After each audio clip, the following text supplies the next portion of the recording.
Il n'y a pas de nouveauté dans la vie. Tout ce qui a été créé par l'homme est inspiré d'une création du Père, de l'harmonie céleste. Depuis les temps anciens, les humains ont observé les étoiles et les cieux, cherchant des réponses et des idées. Les artistes, les musiciens et les écrivains puisent dans cette source infinie d'inspiration. Chaque œuvre, chaque note, chaque mot est une résonance de cette harmonie universelle. Ainsi, la créativité humaine est un écho de la beauté et de la sagesse de l'univers.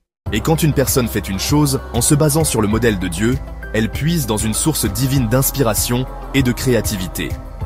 Les autres apportent leur touche unique, enrichissant l'œuvre collective avec leurs propres talents et perspectives.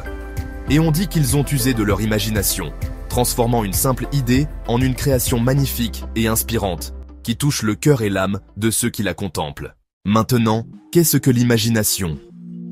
L'imagination est cette capacité incroyable que nous avons tous de créer des images et des idées dans notre esprit. Elle nous permet de voyager au-delà de notre réalité immédiate. C'est simplement l'extension des expériences que vous avez vécues. Lorsque nous imaginons, nous puisons dans nos souvenirs et nos expériences passées pour créer quelque chose de nouveau.